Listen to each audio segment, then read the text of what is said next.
Thank you very much.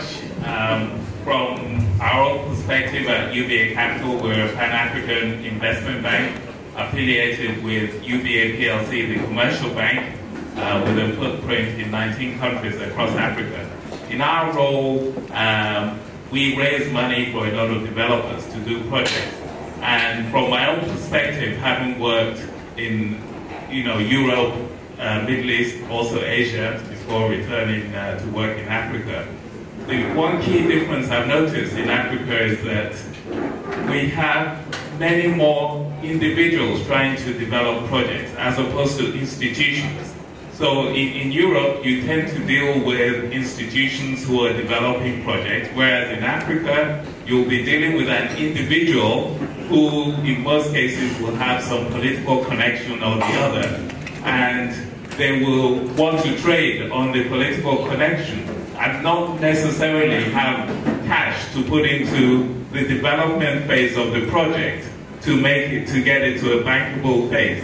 So a lot of people claim to have, sweat equity because they managed to get a license or a permit from a government. But how much is the price of sweat? Sweat will not get you 50% equity stake in a company. But people they put too much emphasis on the amount of work they've done initially to try and secure a license. So a lot of negotiations break down when you're trying to bring in an institutional investor. Also, with institutions, you can see a track record, you can see a cash flow, your KYC is easier, you can see where this company is coming from, and so as a financial institution, you're better able to decide whether or not to back them. Whereas with many of these individuals, there are, PET type situation, politically exposed persons, and it makes it more difficult to raise funding. The other thing to note, the best example of success will be a company that we raised financing for recently who acquired a power plant. This was a listed company, locally listed, and when we wanted to raise the equity, we did a rights issue. It was very easy, and we were able to conclude the financing quite quickly, relatively pain-free.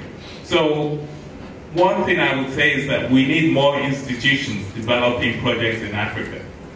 And that process is happening, obviously, with more successes and privatizations. We'll get local institutions with the capacity. The interesting thing in Nigeria, that as we've seen with the recent power privatization, is not the lack of money, because about 90% of the $2.4 billion that was paid for these assets came from local investors.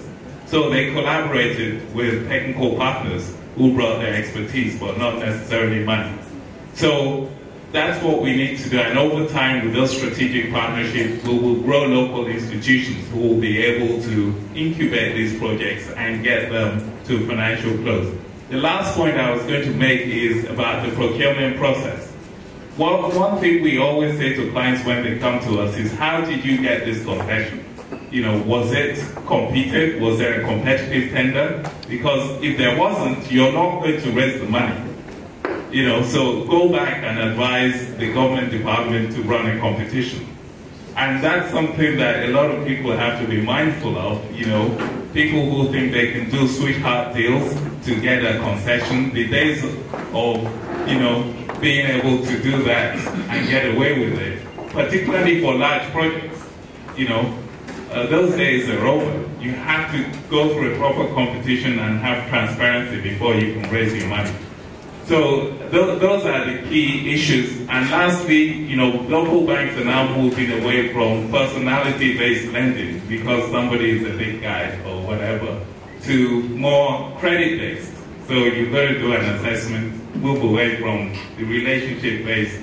And as we do that, we want projects that are properly set up. Thank you. Doing business in Africa, you can't afford to be without Africa Investor.